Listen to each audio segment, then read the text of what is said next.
Hey JMO, what time is it, bud? It's Wellness Nerd Out time! That's what time it is! How you guys doing today? Happy Wellness Nerd Out time, you guys. And today we are going to be talking about fiber and how it can reduce your risk for developing type 2 diabetes mellitus, how it can improve your blood sugar control in general, whether you be diabetic or someone that is perfectly healthy. So that's where we'll kick it right off. So again, having more fiber in your diet can improve blood sugar control. If you're a healthy individual or somebody with diabetes, and a high fiber diet can help to reduce the risk of developing type 2 diabetes mellitus in the first place. All right. So really, what is fiber? Well, we know we have a couple types, and we'll talk about that in a second here. But really, fiber is non-digestible carbs that they pass through your GI tract. They go through the small intestine, and then in the large intestine, they can either be excreted from the colon, or they can be absorbed by fermented, we should say. They could be fermented by gut microbes to form things like short-chain fatty acids, and we'll talk about that here in a second. But what are some sources? What are some quick sources we can right off the bat talk about that we can get our carbs from, right? Healthy carbs or that have fiber, that have a lot of fiber, where we can get our fiber. Well, legumes, fruits, vegetables, and whole grains are probably top of the table. You get a ton of fiber from those. And when we talk about a few different types here, well, soluble fiber.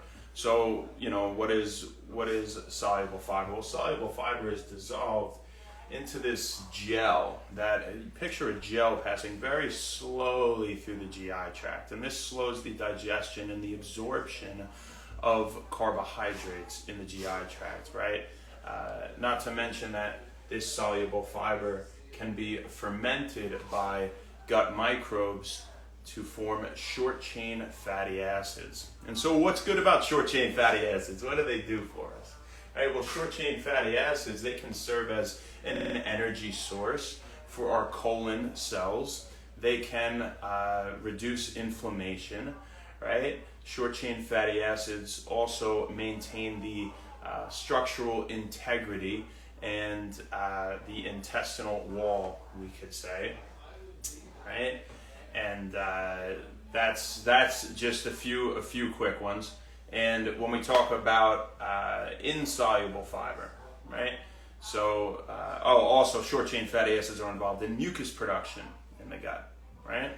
So that anti-inflammatory effect, that mucus production, feeding energy, serving as an energy supply, we could say, for the colon cells, right?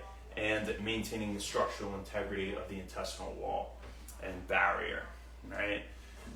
So with insoluble fiber, well, this is something that basically will scrub the GI tract, this insoluble fiber, and it will accelerate the speed at which things move through the GI tract. So kind of the opposite of insoluble here, but they're good for different reasons. And when we talk about this insoluble fiber, not only does it scrub the GI tract, kind of, clean the walls in that sense, I guess you can envision it as, and speed everything going through, but it can insoluble fiber bind to harmful chemicals and be excreted with them out of the body, such as carcinogens, for example, right? So that's another good thing. So when we kind of talk about the overall benefits here of a higher fiber diet, well, improving your sensitivity to insulin, your responsiveness, we should say. Improving our responsiveness to insulin is definitely one, because that's the major topic of the day, right? Blood sugar control being improved with a high fiber diet, right? So that for sure. Boosting metabolism, right? Oxidative capacity. What else do we got? We have greater number of mitochondria, which makes total sense, right? Because energy powerhouse of the cell, and which will boost metabolism, right?